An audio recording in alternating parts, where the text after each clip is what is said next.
ওই ছেলেগুলো আমাকে অনেক টাকা দিয়ে এক রাতের জন্য নিয়ে গেল। 5টা ছেলেই যখন আমার শরীরটা নিয়ে তাদের সুখ নিচ্ছিল, তখন হঠাৎ তাদের ষষ্ঠ বন্ধু এসে হাজির। কিন্তু সে রুমের ভিতরে ঢুকতেই তার কণ্ঠ দিয়ে আওয়াজ বেরিয়ে এলো, কেননা অবস্থার জন্য একজন মানুষ এমন কিছু করতে বাধ্য হয় যা সে কখনো চিন্তাও করেনি, বা অন্য কথায় কখনো কখনো অনেক স্বপ্ন একজন মানুষকে শেষ করে দেয়। আর আমিও কখনো পূরণ না হওয়া স্বপ্নের আশায় বেরিয়ে পড়ি। আমি রাত 12টার পর থেকে তাদের ছোট্ট ঘরে বিছানায় শুয়ে আছি। একের পর এক ছেলেরা আমাকে শেষ করে দিচ্ছিল। ব্যথা অনেক ছিল, কিন্তু এই সবই আমি নিজের ইচ্ছায় গ্রহণ করেছি। না আমার পোশাকের হুঁশ ছিল, না আমার শরীরের ব্যথার হুঁশ ছিল। দুটি ছেলেই আমার অবস্থা এমন করে দিয়েছে যে আমার সব শরীর অনেক ব্যথা হয়ে গিয়েছে। শুধু এই ভেবেই আমার মন কেঁপে উঠছিল যে এরপরে আরো 3টা ছেলে আসতে চলেছে। তাদের লোভ ছিল অনেক, এবং আমাকে তাদের আনন্দের সহিত সময় দিতে হবে। আমি কল্পনাও করিনি যে আমার জীবনে এমন একটি রাত আসবে। এইসবই অনেক টাকার বিনিময়ে মজা করছিল, তাই আমাকে পিছিয়ে যাওয়ার প্রশ্নই আসে না। আমার দায়িত্ববোধ এবং আমার পরিবারের স্বপ্ন আমাকে এই রাস্তায় নিয়ে এসেছে, তাই আমি এক রাতে 5 ছেলের সাথে রাত পার করতে রাজি হয়েছিলাম। সাধারণ পরিস্থিতিতে কোনো মেয়ের পক্ষে এরকম ভাবাও সম্ভব নয়, কিন্তু আমি যে জায়গায় দাঁড়িয়ে আছি এই সিদ্ধান্ত নিতে আমার অনেক বেশি সময় নেয়নি। তারা সবাই সুস্থ সবল ছেলে ছিল, যাদের শক্তির কাছে আমি কিছুই না। 2 ছেলেই আমাকে মুহূর্তের মধ্যে শেষ করে দিচ্ছে, তাদের লোভ ছিল অনেক বেশি। এই প্রথম কোনো ছেলের ছোঁয়া পেয়েছিলাম আমি। দ্বিতীয় ছেলেটি চলে যাওয়ার সাথে সাথে তৃতীয় ছেলেটি ঘরে প্রবেশ করল। আমি একটা নিঃশ্বাস নিয়ে বললাম, আমি একটু সময় চাই, কিন্তু সে বলল আমার কাছে সময় নেই, আমার অন্য বন্ধুরা বাইরে বসে অপেক্ষা করছে। তার কথা শুনে আমার চোখে পানি চলে এলো। সে সাথে সাথে আমার দিকে এগিয়ে এলো। আমার চোখের পানি উপেক্ষা করে সে আমার উপরে ভেঙে পড়তে থাকলো। আমার শরীর সহ্য করার শক্তি হারাচ্ছিল। আমি বারবার চেষ্টা করলাম ওকে আমার থেকে দূরে পাঠিয়ে দিতে, কিন্তু সে ততই আমার উপরে আধিপত্য বিস্তার করতে থাকলো। মনে হলো যেন সে এই খেলাটা উপভোগ করছে। আমি যখন তাকে সরিয়ে দিতাম, সে ততই আগের চেয়ে অনেক বেশি উৎসাহ নিয়ে আমার কাছে আসতো। তাই এখন আমি ওকে থামাতে চেষ্টা না করে চুপ করে সহ্য করে যাচ্ছিলাম আমার উপরে হওয়া এই কাজটা।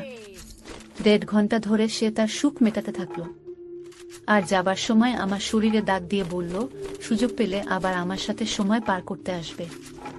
সে চলে যাওয়ার পরে আমি আমার শরীরের দিকে তাকিয়ে অবাক হয়ে উঠলাম। শরীরের এমন কোনো অংশ নেই যেখানে দাগ নেই। তৃতীয় ছেলে তো আমাকে সবচেয়ে বেশি কষ্ট দিয়েছে। বিভিন্ন স্থানে তার দাগের চিহ্ন ছিল, এবং তারপরের 2 ছেলেও ঘণ্টাখানেক আমাকে তাদের সুখের শিকার বানালো। তারা আমার প্রতি বিন্দুমাত্র দয়া দেখায়নি, এবং কেন দেখাবে? ওরা আমার একটা রাত একটা বড় অঙ্কের টাকার বিনিময়ে কিনেছে।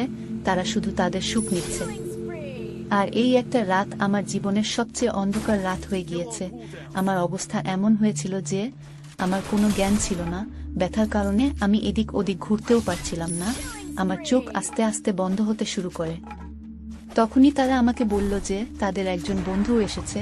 তাকে অস্বীকার করার বা তার বিরুদ্ধে প্রতিবাদ করার মতো শক্তিও আমার অবশিষ্ট ছিল না। ষষ্ঠ ছেলেটি রুমে এসে আমার বিছানার কাছে এসে আমাকে দেখেই তার আওয়াজ বেরিয়ে এলো। কি কারণে তার আওয়াজ বেরিয়ে এলো তা জানলে আপনারাও অবাক হয়ে যাবেন। আমার নাম মধুমিতা, আর আমার বয়স তখন মাত্র 22 বছর। আমি গ্রাজুয়েশন করেছিলাম, কিন্তু আজকাল স্নাতক কিছুই নয়। বিএড করার পরেও মানুষ ডিগ্রি হাতে নিয়ে রাস্তায় রাস্তায় ঘুরে বেড়ায়। এটার সঠিক ধারণা আমি তখন বুঝতে পারি যখন আমি চাকরি খুঁজতে বের হলাম। প্রতিটি কোম্পানির সামনে তরুণ তরুণীদের একটা বিশাল লাইন, নিজের সময় আসার অপেক্ষায়। এমন অবস্থায় আমার মতো একটা মেয়ে কোথায় চাকরি পাবে, যার না আছে কোনো অভিজ্ঞতা, না কোনো বড় ডিগ্রি? কিন্তু চাকরি পাওয়াটা আমার অনেক প্রয়োজন হয়ে দাঁড়িয়েছিল, কারণ বাবা এই পৃথিবী ছেড়ে চলে যাওয়াতে আমাদের অবস্থা অনেক খারাপ হয়ে গিয়েছিল। বাড়িতে বাবাই একমাত্র উপার্জনকারী ছিলেন, আর আমরা 3 বোন অবিবাহিত ছিলাম। আমার বড় বোন শিক্ষিত না, তাই রোজগারের দায়িত্ব আমার উপরে এসে পড়ে। আমি যখন বাড়ি থেকে বের হলাম, তখন আমি বুঝতে পারলাম বাইরের জগৎটা কত কঠিন। এখন বুঝতে পারলাম বাবা কত কষ্ট করে আমাদের মুখে খাবার তুলে দিতেন। বাবার প্রতি আমার সব সময় রাগ হতো যে তিনি আমাদের ইচ্ছা পূরণ করেন না। আমার রাগে মন খারাপ হয়ে যেত, তবুও তিনি আমাকে অনেক আদর করে বলতেন, মা চিন্তা করিস না, একদিন তোরও ভাগ্য ফিরবে, কিন্তু সেই দিন আর এলো না। একদিন বাবা ঘুমের মধ্যে এই পৃথিবী থেকে চলে গেলেন। যখন সকালে আমরা বুঝতে পারলাম যে বাবা আর আমাদের মধ্যে নেই, তখন আমরা বুঝতে পেরেছিলাম যে বাবা আমাদের জন্য কতটা ছিলেন। অন্তত তিনি আমাদের লোকের খারাপ দৃষ্টি থেকে রক্ষা করতেন, আর খাবারের মতো মৌলিক জিনিস থেকে বঞ্চিত ছিলাম না। বাবা এই পৃথিবী থেকে চলে যাওয়ার পরে কয়েকদিন পর্যন্ত আমাদের প্রতিবেশী ও পরিবারের সদস্যরা আমাদের সাহায্য করেছিল, কিন্তু আস্তে আস্তে সবাই যার যার জীবন নিয়ে ব্যস্ত হয়ে পড়ল। আজকের যুগে কে কাকে খাওয়াতে পারে? আমি চাকরির খোঁজে বাড়ি থেকে বেরোতে বাধ্য হয়েছিলাম, এবং আমি বুঝতে পেরেছিলাম যে বাইরের জগৎ মেয়েদের জন্য কতটা কঠিন। আমি কোনো কোম্পানিতে চাকরি পাইনি। প্রতিটি কোম্পানির বাইরে হাজার হাজার ছেলে দাঁড়িয়ে আছে। আমি স্কুলের দিকে গেলাম। যখন আমি ঘুরলাম, সেখানের অবস্থা আরও খারাপ। অর্ধেক দিনের বেশি কাজ করার পরিবর্তে মাসে মাত্র ৬,০০০ টাকা পাওয়া যেত। সংসার খরচেই সব টাকা শেষ হয়ে যেত। এতেও স্কুলের মালিক আমাকে আমার অভিজ্ঞতার কথা জিজ্ঞেস করলে আমি চুপ হয়ে যেতাম। অনেক খোঁজাখুঁজি করেও কোনো কাজ পেলাম না, তাই আমার এক বন্ধুর ভাইয়ের মাধ্যমে আমি একটি পিৎজা হাউসে ওয়েটারের চাকরি পাই। যেখানে সারাক্ষণ ছেলে মানুষের ভিড় থাকত, সেখানে একটা কালো রঙের কোট আমার হাতে তুলে দেওয়া হলো, যার উপরে পিৎজা হাউসের নাম লেখা ছিল। পরের দিন থেকেই আমাকে কাজের জন্য ডাকা হয়েছিল। তারা ওয়েটারের নামে একটি আধুনিক মেয়ে চেয়েছিল, যার শরীরের উপরে ছোট চুল ছড়িয়ে থাকবে এবং সে যেন অনেক মেকআপ করে ডাইনিং হলে দাঁড়িয়ে থাকে। আমি ইউনিফর্মটি আমার ব্যাগে রেখে বাড়ি ফিরে এলাম। আমি তখনও ঠিক করতে পারিনি যে আমি এই কাজটি করতে চাই কিনা, কারণ এটা আমার জন্য খুবই কঠিন কাজ। বাবা থাকতে আমাকে কখনোই প্রয়োজন ছাড়া বাড়ি থেকে বের হতে হয়নি।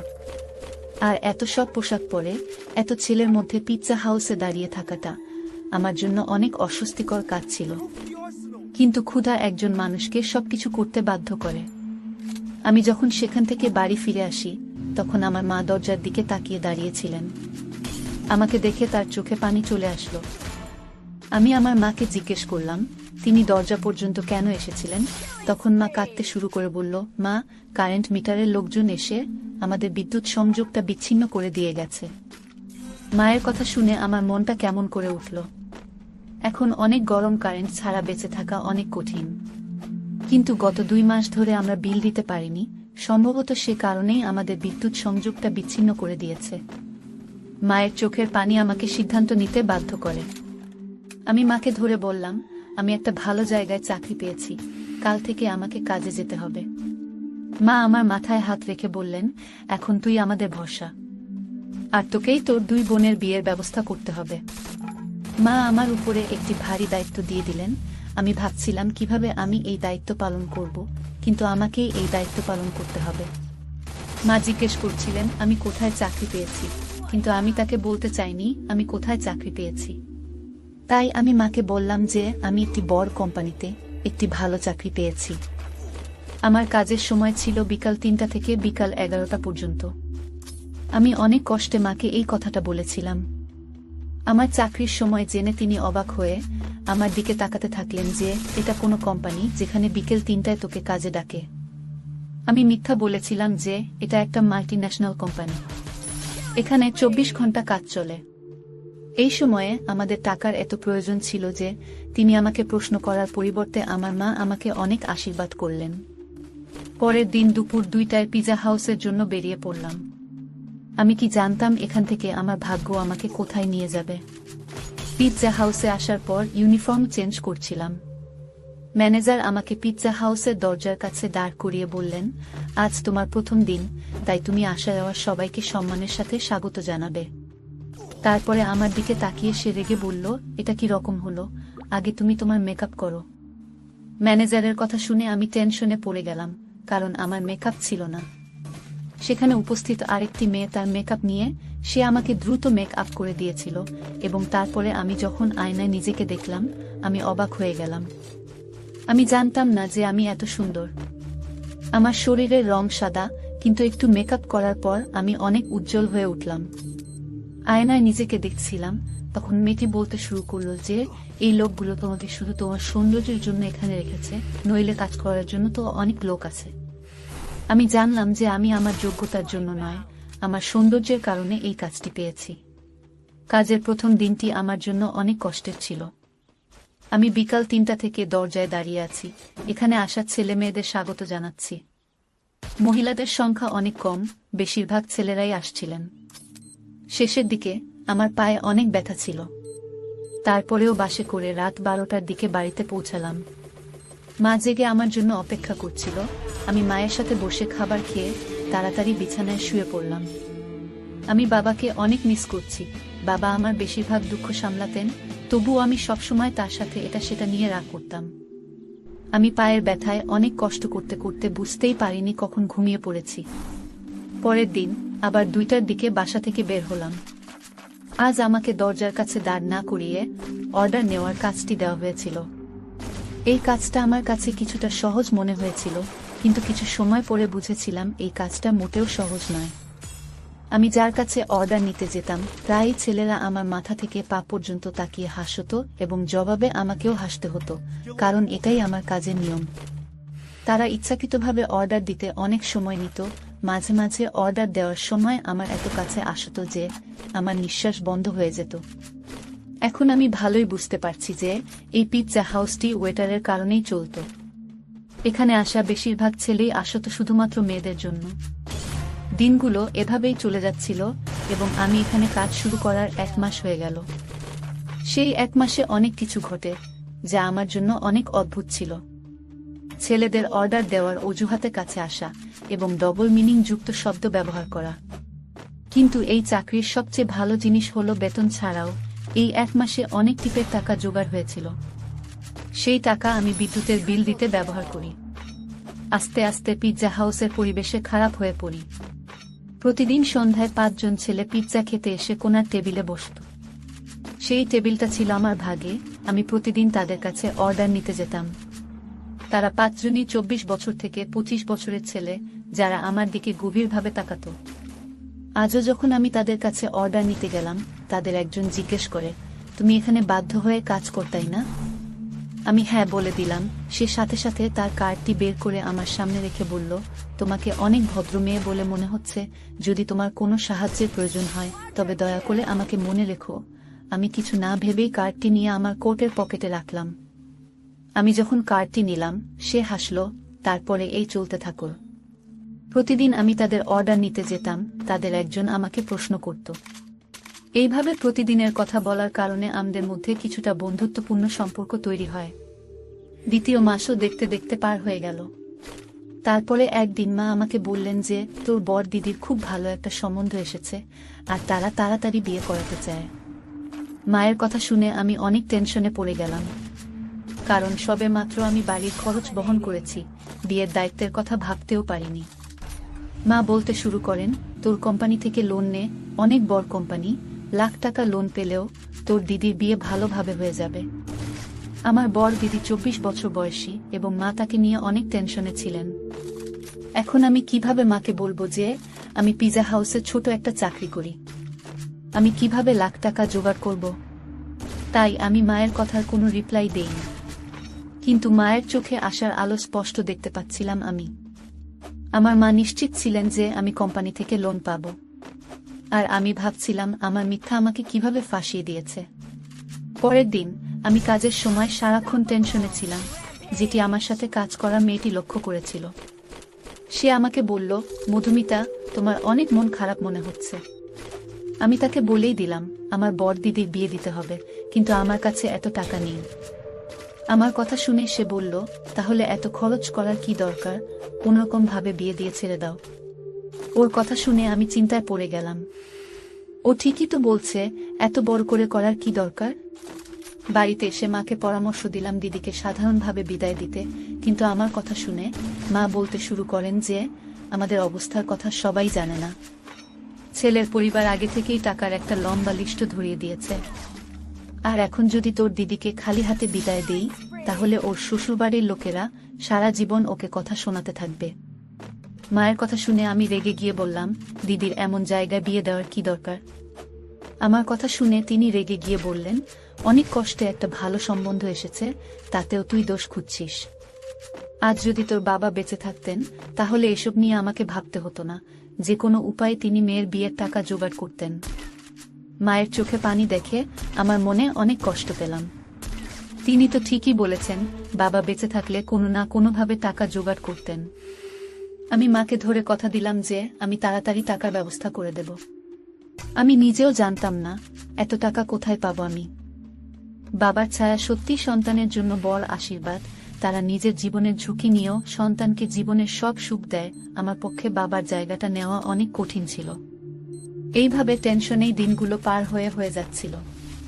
পিৎজা হাউসের ম্যানেজারের সাথে টাকার কথা বলেছিলাম, কিন্তু আমার কথা শুনে তিনি এমনভাবে আমার দিকে তাকালেন যে আমি নিজেই মাটিতে পড়ে যেতে চাইলাম। ওই ছেলেগুলো প্রতিদিন পিৎজা খেতে আসতো। আমি ওদের অর্ডার নিতে সেখানে গেলে ওদের একজন জিজ্ঞেস করল, কি ব্যাপার, আজ তোমাকে অনেক বিষণ্ণ দেখাচ্ছে কেন জানি না। তার কথা শুনে আমার চোখে পানি চলে এলো। সে বারবার বলতে থাকলো আমার সমস্যা তাকে জানাতে। না চাইলেও আমি তাকে আমার সমস্যার কথাটা বললাম, কারণ আমিও এমন একজনকে খুঁজছিলাম যার সাথে আমি আমার অনুভূতি এবং কষ্ট শেয়ার করতে পারি। আমার কথা শুনে তার মুখে হাসি ফুটে উঠল এবং বলল, তুমি এত ছোট একটা ব্যাপারের জন্য মন খারাপ করেছো কেন? আমরা তোমাকে আমাদের কার্ড কি জন্য দিয়েছিলাম, যাতে কোনো সমস্যা হলে তুমি আমাদের মনে রাখতে পারো। আমি অবাক চোখে তাকিয়ে রইলাম। আমি কল্পনাও করতে পারিনি যে ওই 5 অপরিচিত ছেলে আমাকে টাকা দিতে পারে, কিন্তু তারা 5 জনই সাথে সাথে আমাকে লাখ টাকা অফার করলো। আমি তাদের দিকে তাকিয়ে রইলাম। সে বলল যে 20,000 টাকা দেওয়া তাদের জন্য কোনো ব্যাপার না, তবে আমাকেও তাদের জন্য কিছু কাজ করতে হবে। তাদের কথা শুনে আমি অনেক সময় ধরে চেষ্টা করেও বুঝতে পারলাম না আমি ওদের কি কাজ করতে পারি। তারপরে আমি অবাক হয়ে গেলাম এবং বললাম যে আমি একটা বড় পরিবারের মেয়ে নয়, আমি কোনো খারাপ কাজ করতে পারবো না। তারা হেসে বলল যে আমরা শুধু প্রস্তাব দিয়েছি, অ্যাকসেপ্ট করা বা না করা তোমার ইচ্ছে, কিন্তু আজকের সময় নিজের হলেও কেউ তোমাকে 1 লাখ টাকা দিবে না। কথা তো তাদেরও ঠিক, কিন্তু আমি আমার সব হারিয়ে লাখ টাকা পেতে চাইনি, তাই আমি তাদের না করে দিলাম। যখন বাড়ি ফিরলাম তখনও মা ও দিদি আমার জন্য অপেক্ষা করে বসেছিলেন। মা জানান দিদির শ্বশুর বাড়ির লোকজন 1 মাস পর বিয়ের কথা বলছে এবং তারা তাদের ছোট ছেলের জন্য দিদির পাশাপাশি মেজ দিদিকেও তাদের বাড়ির বউ করতে চায়।